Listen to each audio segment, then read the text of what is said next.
দেখুন কুরুক্ষেত্রের যুদ্ধের পূর্বের দিনের কথা। অহংকারী দুর্যোধন, কুরুক্ষেত্রের যুদ্ধের পূর্বের দিনের কথা, মানে যুদ্ধ শুরু হবার আগের দিন। এই পঞ্চ পাণ্ডব আর শত ভাইয়ের দাদা দুর্যোধন, এদের মাঝে কি হয়ে গেল? ধর্মরাজ যুধিষ্ঠির ভগবান কৃষ্ণের কাছে ছুটে গেলেন, সখা আগামীকাল তো যুদ্ধ, ওই যুদ্ধ শুরু হবার পূর্বে আমি একবার তোমার জ্যাঠামশাই আর ওই জেঠিমণির চরণে একটু প্রণাম করে আসতে চাই। কৃষ্ণ বলছে, দাদা, ও দাদা, ওরা না তোমার শত্রু? বলে শত্রু হবে? শত্রু হলে কি হবে? ওরা তো আমার গুরুজন। গুরুজনের চরণে যদি প্রণাম না দিই, গুরুজনের চরণে যদি প্রণাম না করি, তাদের কাছে যদি আশীর্বাদ না নেই, শুনেছি তুমি যে ভক্তি ভগবান, না জানি আমাদের সঙ্গ পরিত্যাগ করে যদি তুমি চলে যাও।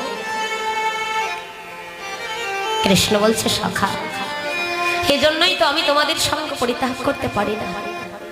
যাও যাও, তাহলে তুমি আশীর্বাদ নিয়ে এসো। এই বলে আশীর্বাদ নিতে গেলেন কোথায়? ওমা কৃষ্ণের জেঠিমণিকে আর জ্যাঠামশাইকে, অন্ধ ধৃতরাষ্ট্র আর শতপুত্রের জননী মা গান্ধারী। জেঠিমণির কাছে গিয়ে ডাকছেন, জেঠিমণি, ও জেঠিমণি। কে? আমি যুধিষ্ঠির। যুধিষ্ঠির, তুই এখানে কেন?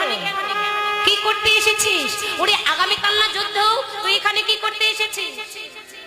জেঠিমণি, আগামীকাল তো যুদ্ধ, তো যুদ্ধ শুরু হবার পূর্বে আমি তোমাদের কাছে এসেছি তোমাদের চরণে একটু প্রণাম করতে। ওরে আমরা না তোমাদের শত্রু? আমরা না তোমাদের শত্রু, আমাদের চরণে কেন প্রণাম করবি? যুধিষ্ঠির বলছে, জেঠিমণি, না গো না, এখনো পর্যন্ত তোমরা আমাদের শত্রু হওনি, আগামী কাল থেকে তোমরা আমাদের শত্রু হবে, এখনো তোমরা আমাদের শত্রু হওনি। তাহলে কি করতে এসেছি? বলে তোমাদের কাছে আশীর্বাদ নিতে এসেছি। কি আশীর্বাদ চান? জেঠিমণি, অন্য আশীর্বাদ চাই না, অন্য কিছু নিতে আসিনি, তোমাদের কাছে এইটুকু আশীর্বাদ নিতে এসেছি। তুমি এইটুকু আশীর্বাদ করো, আগামী কাল তো যুদ্ধ, ওই কুরুক্ষেত্রের মাঠে যখন যুদ্ধ শুরু হবে, ওই যুদ্ধে তোমার শতপুত্র যেন জয়ী হয়ে যায়, আর আমরা পঞ্চ পাণ্ডব যেন ওই যুদ্ধে নিধন হয়ে যায়। নিতাই গৌর প্রেমানন্দে হরি।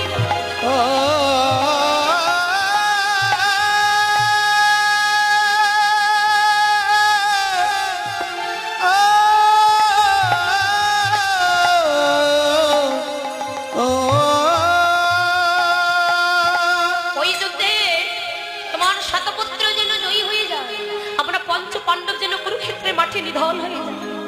গান্ধারী আত্মস্মৃতি শূন্য হয়ে গেল। বাবা,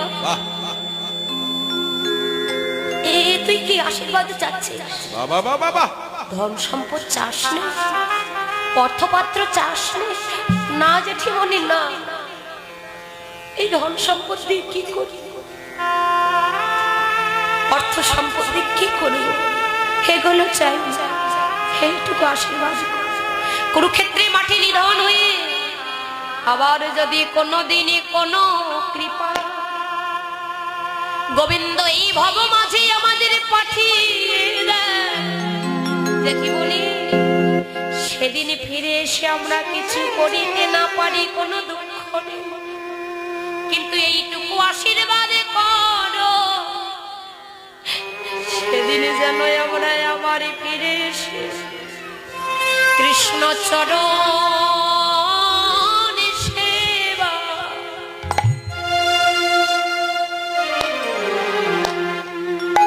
আমরা করিতে পারি।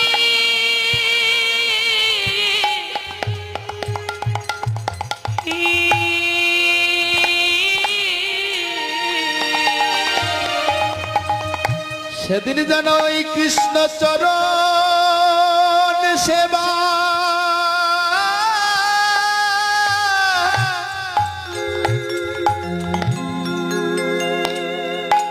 ওগো করিতে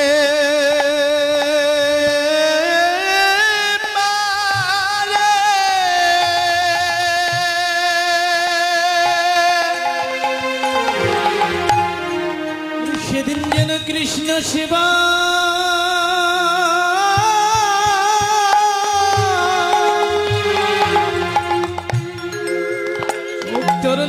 করিতে পারি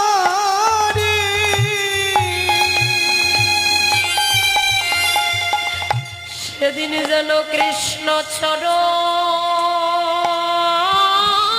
সেবা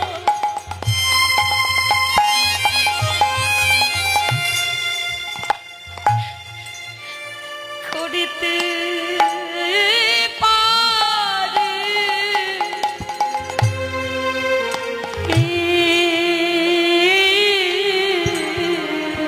সেদিন যেন কৃষ্ণ চরণ সেবা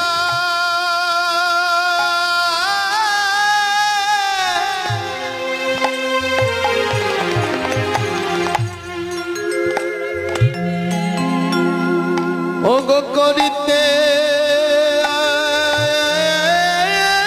পারি। হয়ে জনমে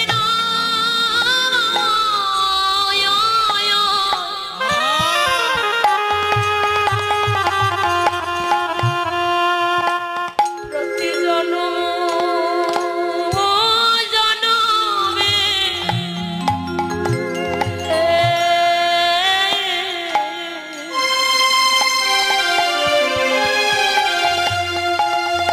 আমরা যেন কৃষ্ণ চরণ সেবা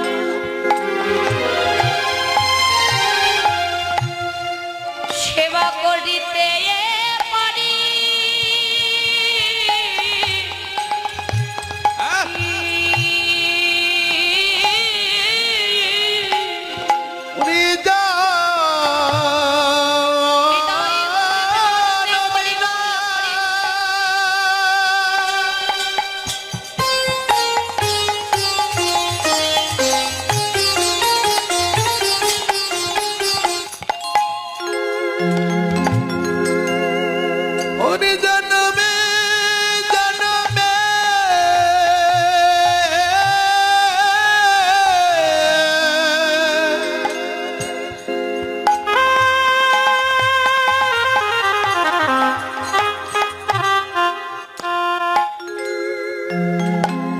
আমরা যেন ওই কৃষ্ণ চরণ সেবা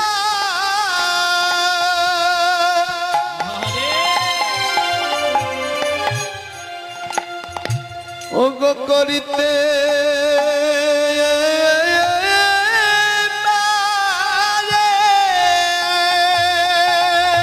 আমরা আরি কোন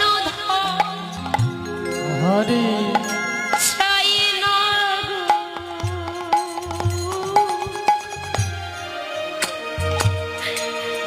যেন কৃষ্ণ চরণ সেবা আমরা করিতে পারি।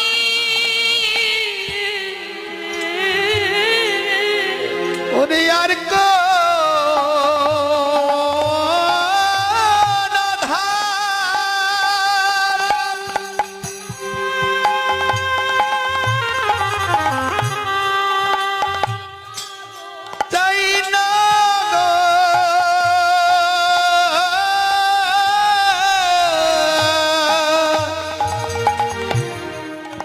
আমরা যেন কৃষ্ণ চরণ সেবা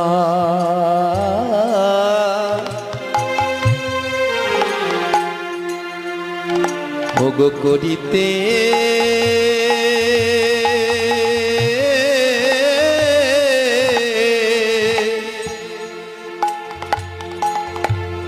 ভোগ করিতে পারি। বলি এই মিনতি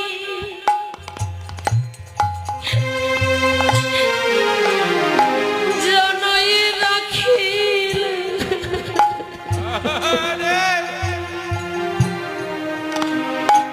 যেন কৃষ্ণ চরণ সেবা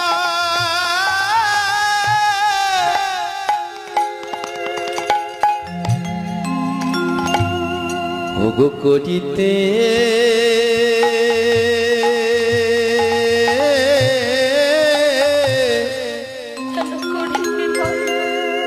যেন করিতে পারি। আমি এই বিনতি জানাই রাখিলাম,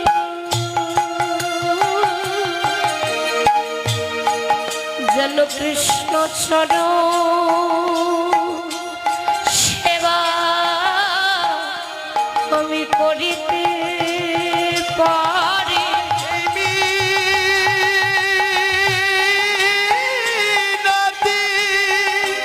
আমি জানাই রাখিলাম, যেন কৃষ্ণ চরণ সেবা আমি করিতে পারি। ওই আমি এই নাতি উনি জানাইয়ে রাখিলাম, কৃষ্ণচরণ সেবা করিতে পারি। ওই এই বিনতি জানাই রাখিলাম, চরণ সেবা করিতে পারি। শুধু এ জনম নয়, জনম জনমে যেন চরণ সেবা করিতে পারি। শুধু এ জনম নয়, জনম জনমে চরণ সেবা যেন করিতে পারি। বলি এ জনম নয়, জনম জনমে চরণ সেবা যেন করিতে পারি। বলি তব চরণে এই বিনতি যেন চরণ সেবা করিতে পারি। শুধু এ জনম নয়, জনম জনমে যেন কৃষ্ণ চরণ সেবা আহা করিতে পারে। জেঠিমণি এই আশীর্বাদই করো যেন কৃষ্ণ চরণ সেবা করিতে পারি। আত্মস্মৃতি শূন্য হয়ে গেল গান্ধারী, আশীর্বাদ করছে বাবা, যথা ধর্ম তথাই জয়, আর অধর্মের হবে পরাজয়। হৃদয় গৌর হরিব। হরি বল, হরি বল,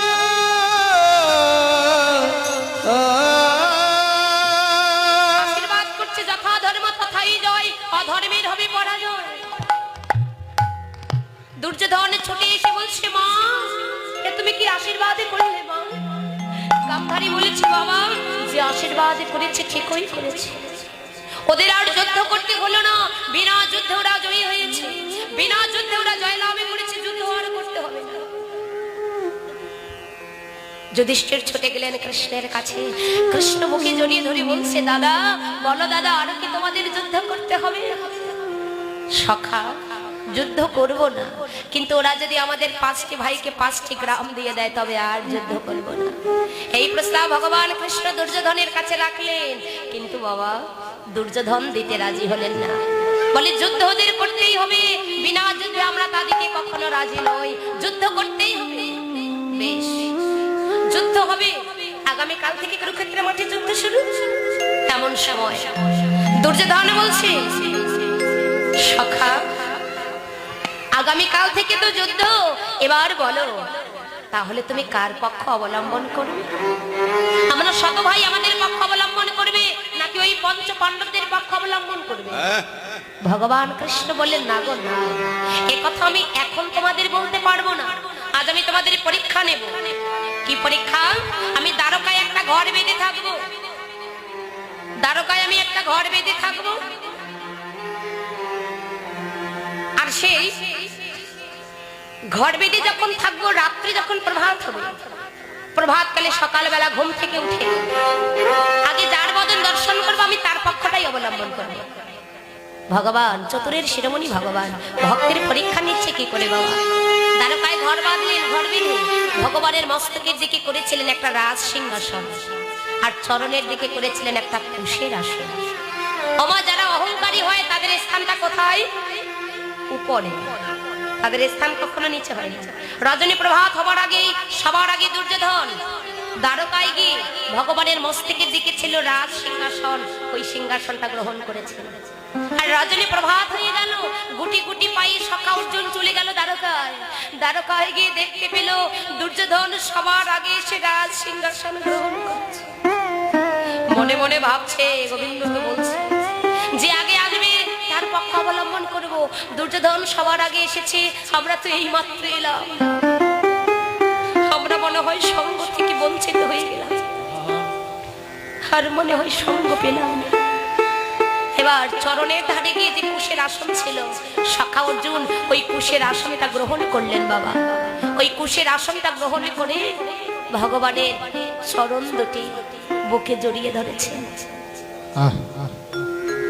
কুশের আসন গ্রহণ করে গোবিন্দের চরণ যখন বুকে জড়িয়ে ধরেছে, বুকে জড়িয়ে ধরে ভাবছে মনে মনে, গোবিন্দ বলো গোবিন্দ,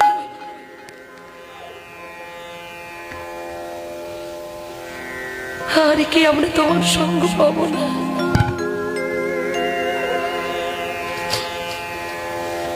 বলো এই সঙ্গই কি?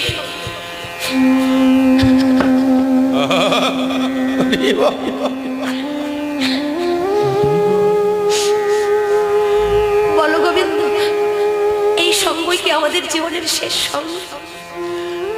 আর কি কোনোদিন আমরা তোমার এমন সঙ্গ পাবো না গোবিন্দ?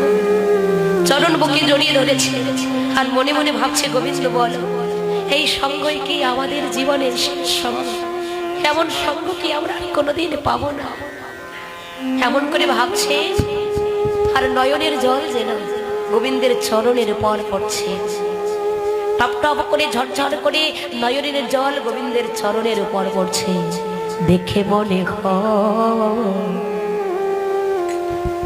নয়ন জলে চরণ ধোয়ায়ে দেয় গো।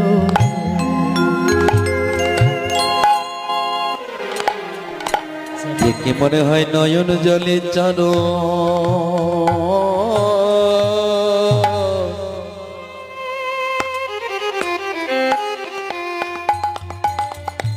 চরণ ধোয়ায়ে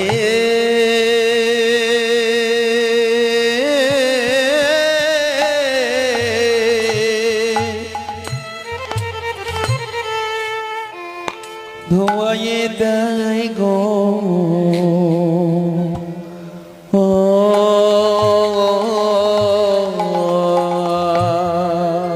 যেন চোখের জলে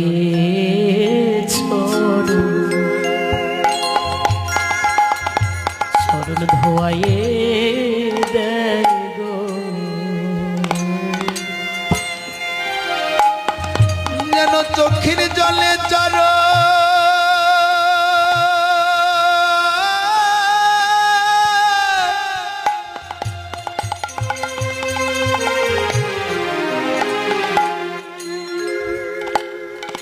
চরণ ধোয়ায়ে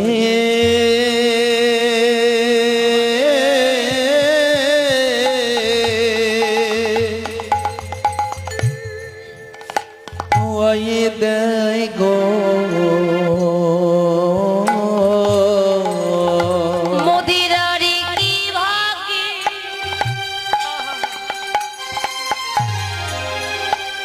হয় কি না,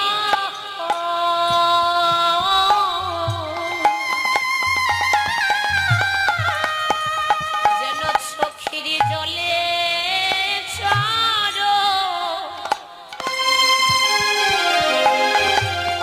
চরণ ধোয়ায়ে দেয় গো। ওরে আর কি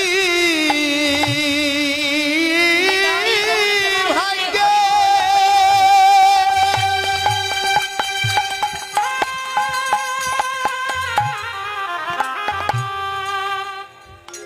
ওরে হয় কি না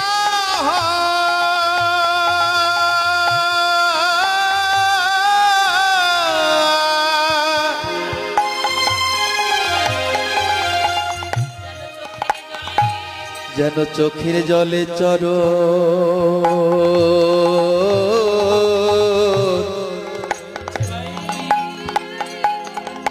চরণ ধোয়ায়ে দেয় গো।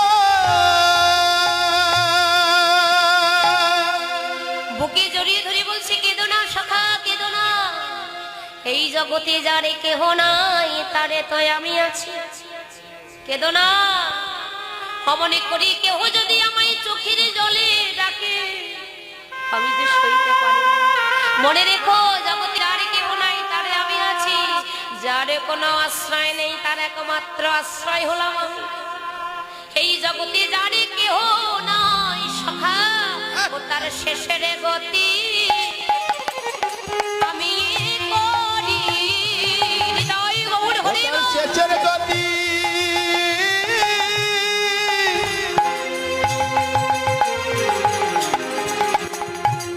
ওরে আমি করি যদি ধরে ভগতে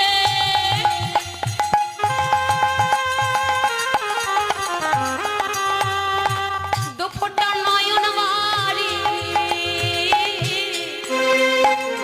ও তার শেষে আমি করি। যদি ঝরে ভক্তে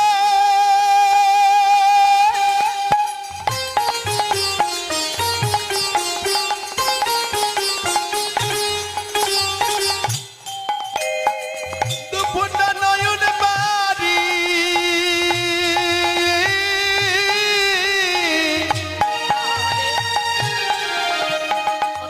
ও তার শেষের গতি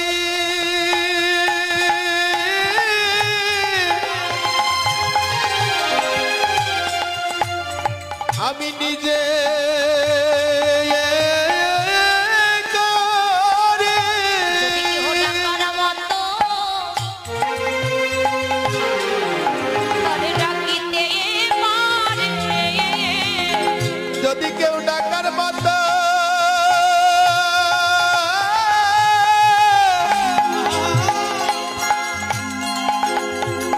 ওরে ডাকিতে পারে, ভগবান এসে কি আর